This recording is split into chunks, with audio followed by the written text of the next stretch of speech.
మోషే తర్వాత తన ప్రజలను నడిపించడానికి యెహోషువని ఏర్పాటు చేసుకుని దేవుని స్తోత్రములు మనం చదువుకునే వాక్యం సంఖ్యాకాండం 27 అధ్యాయం 22 నుంచి 28 అధ్యాయం 5 వరకు.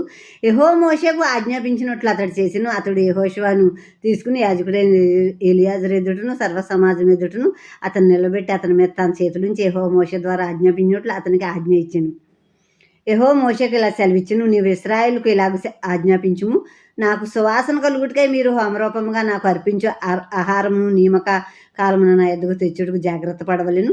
మరియు నీవు వారికి ఇలాగ ఆజ్ఞాపించుము, మీరు యెహోవాకు నిత్యమైన దహనబలి రూపముగా ప్రతిదినము నిర్దోషమైన ఏడాది 2 మగ గొర్రెపిల్లలను అర్పింపవలెను. వాటిలో ఒక గొర్రెపిల్లను ఉదయమందు అర్పించి సాయంకాలం ముందు రెండో దాన్ని అర్పింపవలెను. దంచి తీసిన 3 పాళ్ళలోనిది పావు నూనెతో కలపబడిన తూమెడు పిండిలో 10వ వంతు నైవేద్యం చేయవలెను. ఇక్కడ మోషే తర్వాత ఇప్పుడు యెహోషువను నాయకుడిగా దేవుడు అభిషేకించమన్నారు ఈ ప్రజల్ని వాగ్దాన దేశంలోకి నడిపించడానికి. అప్పుడు మోషే ఇశ్రాయేల్ సమాజం అంతటి ముందు ఆ ఎలియాజరు ప్రధాన యాజకుడు ఎలియాజరు ముందు ఉరీం అనే ఒక తీర్పు అక్కడ ఉంటుంది నిర్ణయం.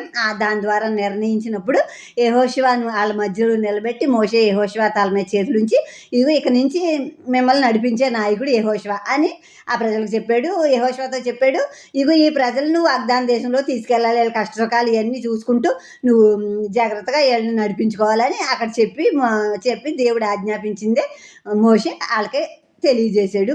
ఇప్పుడు దేవుడు చెప్తున్నారు మోషేతో, ఇశ్రాయేలుతో ఇలా చెప్పుము, నాకు ఉదయం సాయంకాలం దహన బలిగా నైవేద్యంగా హోమరూపంగా నాకు నైవేద్యం సమర్పించాలి.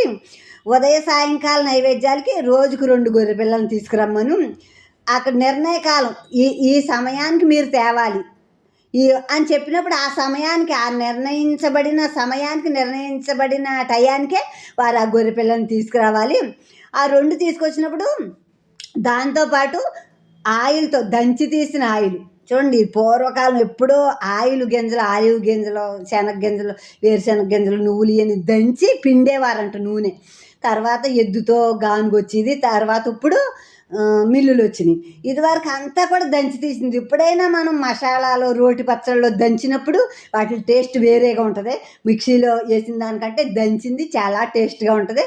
దేవుడు కూడా ఇక్కడ దంచి తీసిన నూనె తీసుకురమ్మంటున్నారు. దంచి తీసి గోధుమ పిండిలో కలిపి ఆ నూనె ఆ గొర్రె పిల్లతో ద్రాక్షారసంతో దేవుని సన్నిధికి ఆయనకి దహన బలిగా హోమరూపంగా ఆయన ఉదయము సాయంత్రం అది బలి ఇవ్వాలని చెప్పారు. ఆమె